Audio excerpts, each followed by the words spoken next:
ಜಗತ್ತಿನ ಅತಿ ದೊಡ್ಡ ಹಣಕಾಸು ಸಂಸ್ಥೆಗಳು, ಸಾಫ್ಟ್ವೇರ್ ದೈತ್ಯರು ಹಾಗೆ ಜಾಗತಿಕ ಬ್ಯಾಂಕ್ಗಳ ಬೋರ್ಡ್ ರೂಮ್ಗಳಲ್ಲಿ ಈಗ ಕಾವೇರಿ ನೀರು ಕುಡಿದು ಬೆಳೆದ ಕನ್ನಡ ಮಣ್ಣಿನ ಮಕ್ಕಳು ರಾರಾಜಿಸ್ತಾ ಇದ್ದಾರೆ. ವಾರ್ಷಿಕ ಸಂಬಳ ಅಂತ ಬಂದ್ರೆ ಸತ್ಯ ನಡೆಲ್ಲ ಅವರ ವಾರ್ಷಿಕ ಪ್ಯಾಕೇಜ್ ಸುಮಾರು 400ರಿಂದ 450 ಕೋಟಿ ರೂಪಾಯಿಗಳು.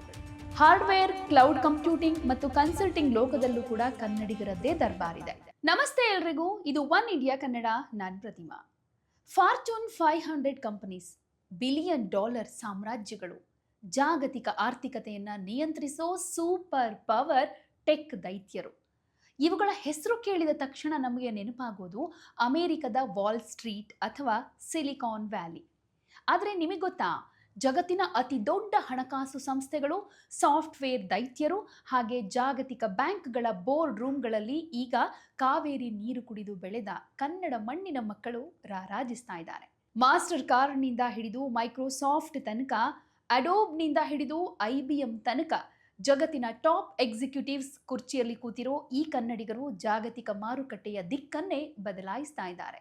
ಇವರು ಓದಿದ್ದು ಕರ್ನಾಟಕದ ಸಾಮಾನ್ಯ ಕಾಲೇಜುಗಳಲ್ಲಿ, ಬೆಳೆದಿದ್ದು ನಮ್ಮದೇ ಬೀದಿಗಳಲ್ಲಿ.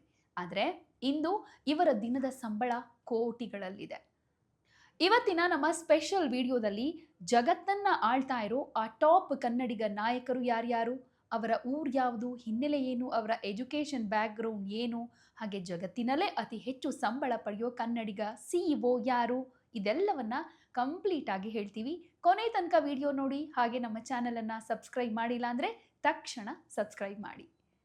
ನಮ್ಮ ಲಿಸ್ಟ್ನಲ್ಲಿ ಮೊದಲು ಬರೋದೇ ಜಾಗತಿಕ ಕನ್ಸ್ಯೂಮರ್ ಮಾರುಕಟ್ಟೆಯ ಕಿಂಗ್ ಲಕ್ಷ್ಮಣ್ ನರಸಿಂಹನ್.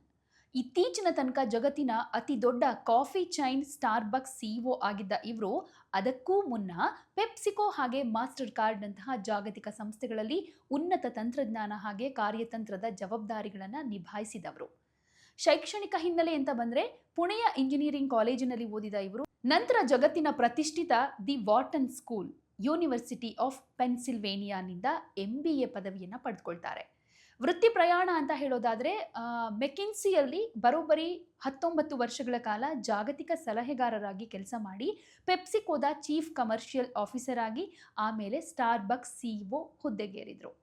ಇವರ ವಾರ್ಷಿಕ ಸಂಭಾವನೆ ಬರೋಬ್ಬರಿ 140ರಿಂದ 150 ಕೋಟಿ ರೂಪಾಯಿ ತನಕ ಜಾಸ್ತಿ ಇತ್ತು.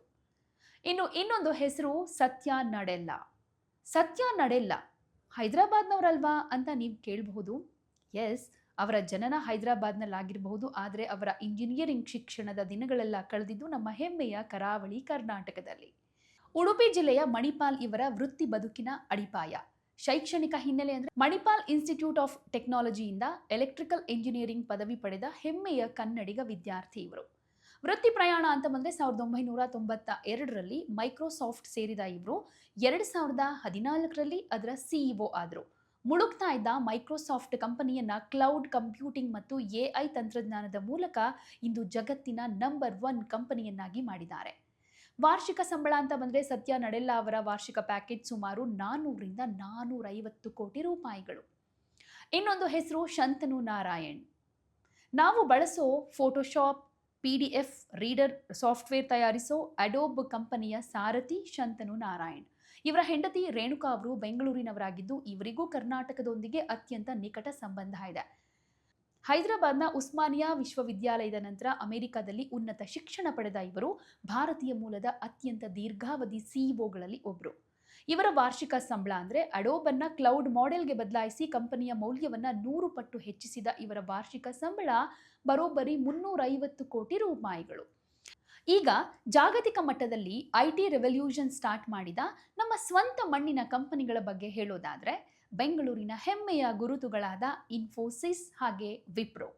ಇನ್ಫೋಸಿಸ್ ಸಲೀಲ್ ಪರೇಖ್ ಅಂತ, ನಾರಾಯಣಮೂರ್ತಿ ಹಾಗೆ ನಂದನ್ ನೀಲೇಕಣಿಯವರ ಕನಸಿನ ಕೂಸಾದ ಇನ್ಫೋಸಿಸ್ನ ಪ್ರಸ್ತುತ CEO ಸಲೀಲ್ ಪರೇಖ್. ಇವರು IIT ಬಾಂಬೆಯಿಂದ ಇಂಜಿನಿಯರಿಂಗ್ ಮುಗಿಸಿ ಕಾರ್ನೆಲ್ ಯೂನಿವರ್ಸಿಟಿಯಲ್ಲಿ ಓದಿದವರು. ಬೆಂಗಳೂರನ್ನೇ ತಮ್ಮ ಕರ್ಮಭೂಮಿಯನ್ನಾಗಿ ಮಾಡಿಕೊಂಡಿರೋ ಇವರ ವಾರ್ಷಿಕ ಸಂಬಳ ಸುಮಾರು 56 ಕೋಟಿ ರೂಪಾಯಿಗಳು. ಇನ್ನು ವಿಪ್ರೋದಲ್ಲಿ ಶ್ರೀನಿ ಪಲ್ಲಿಯಾ ಅಂತ, ಅಜೀಂ ಪ್ರೇಮ್ಜಿ ಅವರ ವಿಪ್ರೋ ಕಂಪನಿಗೆ ಇತ್ತೀಚೆಗಷ್ಟೇ ಹೊಸ CEO ಆಗಿ ಅಧಿಕಾರ ವಹಿಸಿಕೊಂಡವರು ಈ ಶ್ರೀನಿ ಪಲ್ಲಿಯಾ.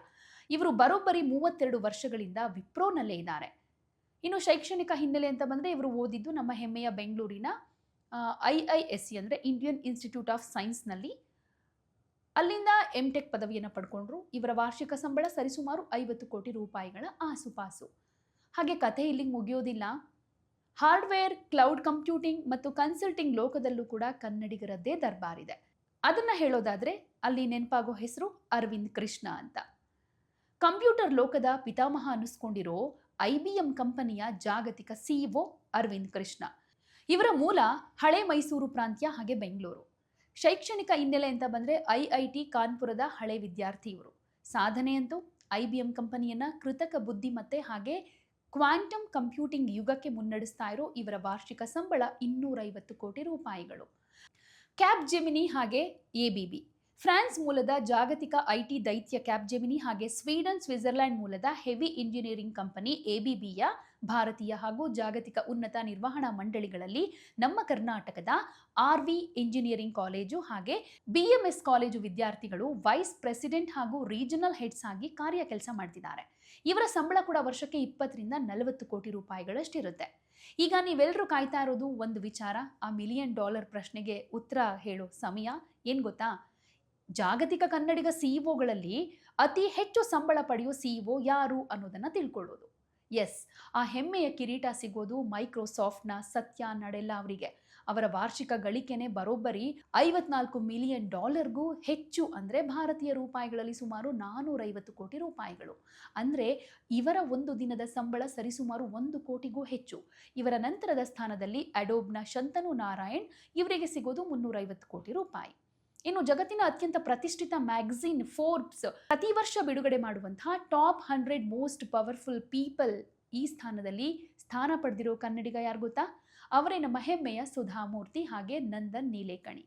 ಇನ್ಫೋಸಿಸ್ ಫೌಂಡೇಶನ್ ಮೂಲಕ ಕೋಟ್ಯಾಂತರ ಜನರ ಬದುಕಿಗೆ ಬೆಳಕಾದ ಪ್ರಸ್ತುತ ರಾಜ್ಯಸಭಾ ಸಂಸದೆ ಕೂಡ ಆಗಿರೋ ಹಾವೇರಿ ಮೂಲದ ಸುಧಾಮೂರ್ತಿ ಹಾಗೂ ಭಾರತದ ಆಧಾರ್ ವ್ಯವಸ್ಥೆಯ ಪಿತಾಮಹ ಶಿರಸಿ ಮೂಲದ ನಂದನ್ ನೀಲೇಕಣಿಯವರು ಜಾಗತಿಕವಾಗಿ ಅತ್ಯಂತ ಪ್ರಭಾವಶಾಲಿ ವ್ಯಕ್ತಿಗಳಾಗಿ ಫೋರ್ಬ್ಸ್ ಮತ್ತು ಟೈಮ್ಸ್ ನಿಯತಕಾಲಿಕೆಗಳಲ್ಲಿ ಅನೇಕ ಸಲ ಗುರುತಿಸಿಕೊಂಡಿದ್ದಾರೆ.